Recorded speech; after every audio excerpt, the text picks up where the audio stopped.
காட்டுக்குள் சுற்றிப் பார்ப்பது தாராவுக்கு மிகவும் பிடிக்கும். ஒரு நாள் ஒரு பட்டாம்பூச்சியை பின்தொடர்ந்து ஆழமான காட்டுக்குள் சென்றாள். அங்கே ஒரு பழமையான கொடி படர்ந்த கோயில் ஒன்றை கண்டுபிடித்தாள். உள்ளே ஒரு பிரகாசமான கண்ணாடி இருந்தது. திடீரென்று அந்தக் கண்ணாடி பேசியது. வணக்கம் சிறுமியே, நான் 2 உலகங்களைக் காட்டுகிறேன். 2 உலகங்களா? அதாவது எதிர்காலமா? இன்றைய உலகம், நாளைய உலகம். ஒரு பாதையில் தாரா பணக்காரியாகவும் புகழ் பெற்றவளாகவும் சுயநலவாதியாகவும் மாறினாள். அடுத்த பாதையில் அவள் கருணையும் நேர்மையும் தேர்ந்தெடுத்தாள்.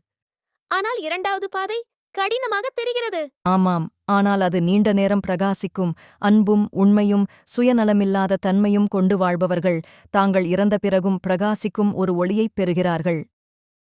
நான் உள்ளிருந்து பிரகாசிக்கும் பாதையை தேர்ந்தெடுப்பேன். தாரா பாட்டி மீராவிடம் ஓடிச் சென்று எல்லாவற்றையும் சொன்னாள். ஆஹா, கண்ணாடியும் திருக்குறளும் காலங்காலமாகச் சொன்னதுதான். இருமை வகை தெரிந்து ஈண்டறம் பூண்டார் பெருமை பிறங்கிற்று உலகு. இவ்வுலகையும் மறுவுலகையும் உணர்ந்து நல்வாழ்வைத் தேர்ந்தெடுப்பவர்களே என்றென்றும் பெரியவர்களாகத் திகழ்வார்கள்.